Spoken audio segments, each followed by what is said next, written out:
Hello and welcome to another Zach Carnage video, and today we are beginning a brand new series all about how to play Yu-Gi-Oh! Yes, the card game that not many people are talking about, but I still play. So we're going to start off with some of the basics. So first of all, what kind of cards are there? Well, there are three main types of cards. We have monster cards, trap cards, and spell cards.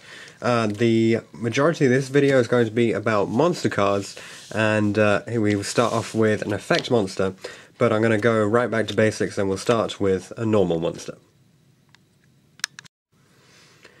Okay, so what is a monster? Well, in Yu-Gi-Oh! It's these creatures which we use to battle with our opponent and to do damage to their life points. Now, the aim of the game is to reduce their life points to 0, starting at 8,000, and we can do so through battles with these monsters. Now we're going to start off with a basic card. Here I have Flambeau Guard. It is shiny, but the shininess is no credit on the actual playing of the game itself. And let's just get a bit closer and we'll go through what we have here. So we start off with the name. This is obviously Flambeau Guard. In the top right corner you can see that it is a fire attribute. This 1 star signifies the level, so it's 1, level 1.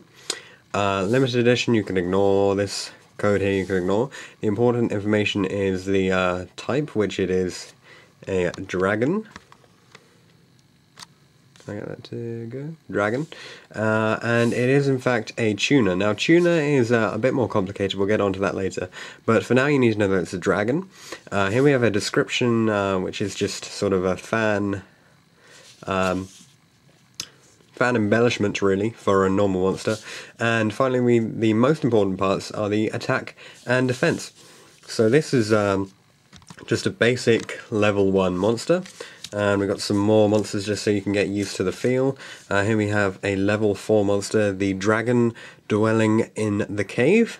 Here you can see this one is a wind attribute, 4 stars, so level 4. Nice artwork. This is also a dragon with different attack and defense points this time, 1,300 attack and 2,000 defense.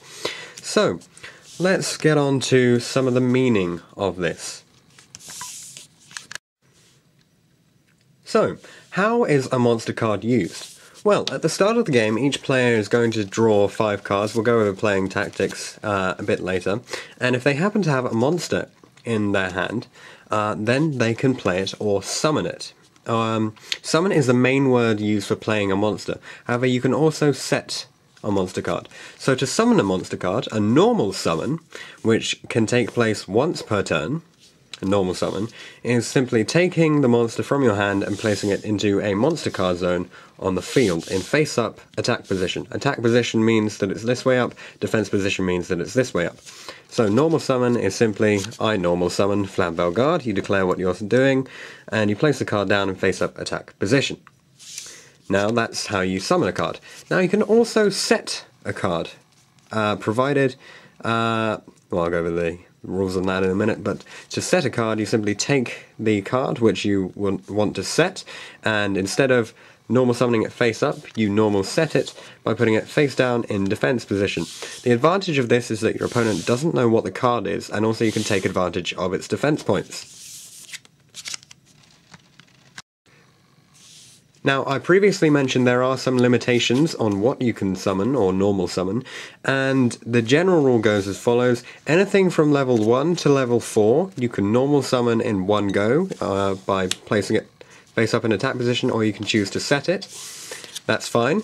But if you want anything higher, like this level 5 Curse of Dragon, level 6 or What-Tail Dragon, you're going to have to start tributing. So what is tributing? Well, if you want to tribute summon a monster, first you already have to have a monster on the field. So let's say in turn 1 I normal summon Flambeau Guard, and it's here by the second turn. Now, tribute summoning is a type of normal summon, so you can only do it once per turn, which means that I couldn't normal summon this and then tribute summon on top. But I can tribute summon in the second turn, provided the monster is still here. Now, tribute summoning works as follows. If you want to tribute summon a level 5 monster or a level 6 monster, this requires 1 tribute.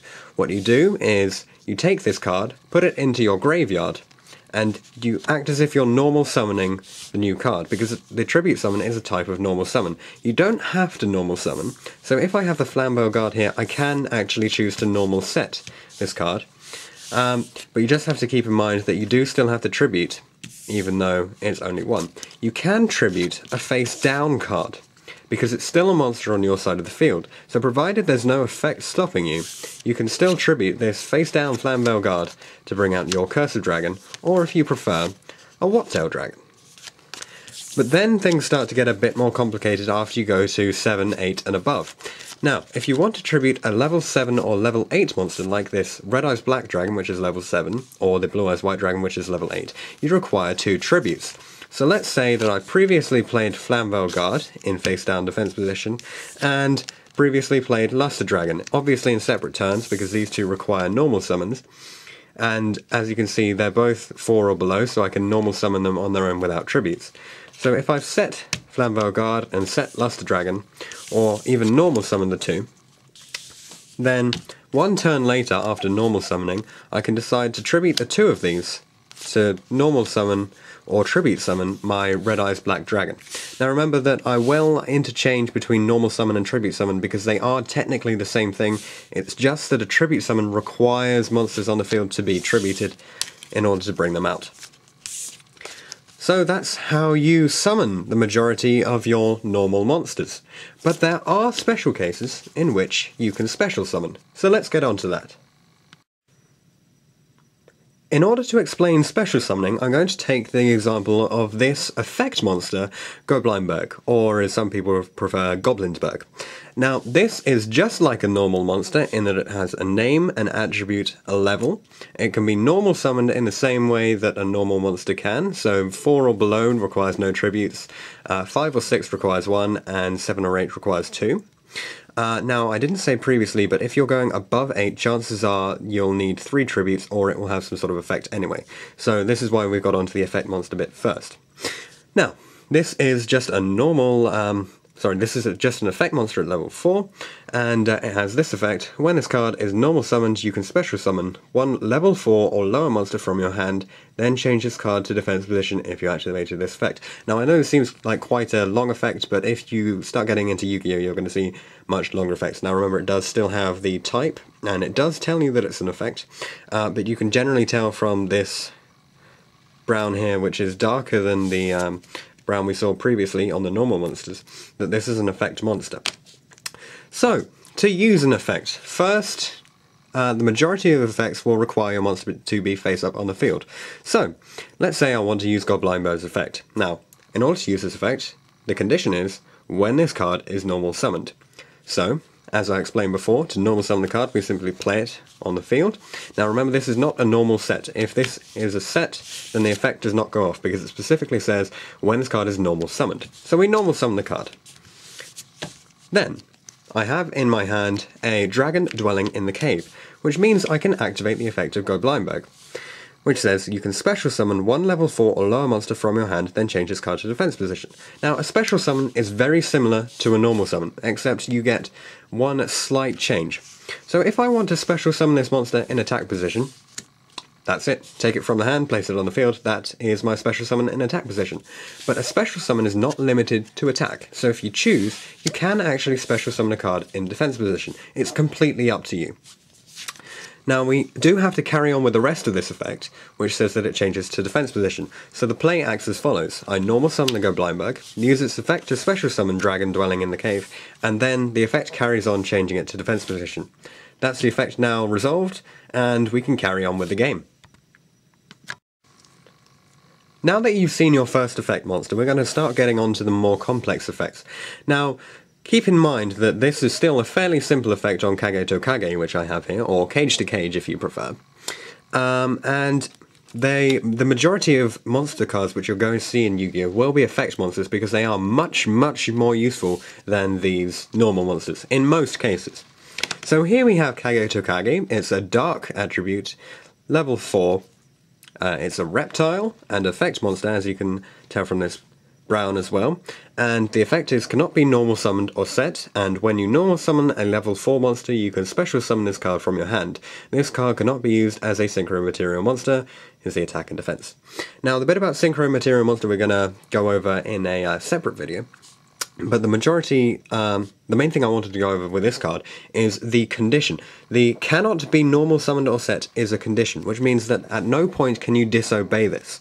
Now, with previous monsters, like Dragon Dwelling in the Cave, I said that as it was level 4 and a monster, you could simply normal summon it or choose to set it. However, Kage Tokage has the condition that you cannot normal summon or set it. Now, this goes off even if you put it face down. I did say previously that with some cards, well, the majority of effect monsters, they need to be face up on the field in order for their effect to go off. But you can't simply set Kage Tokage because it tells you in the card as a condition that it cannot be normal summoned or set. Conditions have to be followed at pretty much all the time unless you have a special card telling you that you don't need to. So, how does the effect of Kage Tokage work? Well, let's say I normal summon Dragon Dwelling in the Cave. Then the effect says that when you normal summon a level 4 monster, this is level 4, you can special summon this card from your hand. So, from my hand, I can then special summon it in defense position or attack position, whatever I choose, and then I've got an extra monster on the field.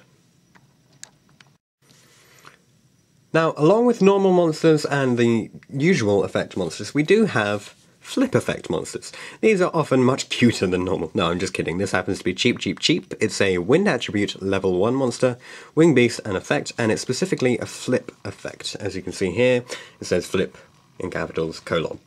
You can special summon 1 level 5 or higher tuner monster from your deck. Attack of 300, defense of 200. So, how does a flip effect work? Well, I have previously discussed normal summoning and normal setting. Now, normal summon will not enable you to flip, because the card doesn't flip in any case. But if you normal set the card, then, in your following turn, you can choose to flip summon it into attack position, and the effect will go off. So, the effect is flip. You can special summon 1 level 5 or higher tuner monster from your deck. So if I've set it one turn, and the next turn I choose to flip summon it, the effect goes off, I can activate it and special summon the level 5 or higher tuner monster. But there is, in fact, more. Now, in the next video I'm going to discuss battles and battle damage. Now, the effect that this is going to have is that what will happen is we'll have one monster face down, and we will be able to attack it with another monster. So here I have Mecha Phantom Beast Telewolf, which is a normal, or is an effect monster, wind attribute, level 4, very long effect, not going to go through that. Attack of 1700, defense of 1200, this machine. So, what's going to happen? Well, this is player 1, this is player 2. Player 1 is going to declare an attack on this monster, and they attack, which means that the monster gets flipped. At this stage, the effect goes off. Now, we will discuss chain links and spell speeds a bit later on, so the first thing that you need to know is that as this card is flipped, the effect goes off because it's specifically a flip effect card. Then what happens is, because it has only been flipped through the battle, and what happens is, as it flips, the damage calculation is already applied. So you'll see a bit more on that later. Basically, the attack of this is greater than the defense of this.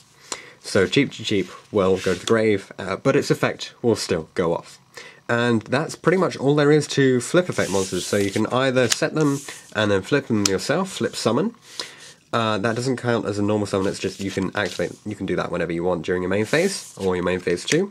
Flip summon, or you can have the battle scenario where you set it, it gets attacked, flips and activates itself, and then in this case gets sent to the grave. Thank you for watching the first video in this How to Play Yu-Gi-Oh! Series. Don't forget to like this video and leave any comments or suggestions that you have down below in the comment section. If you can subscribe, that'll be awesome, because then you can check out all the new content. And as always, thanks for watching. I'll see you guys in the next one.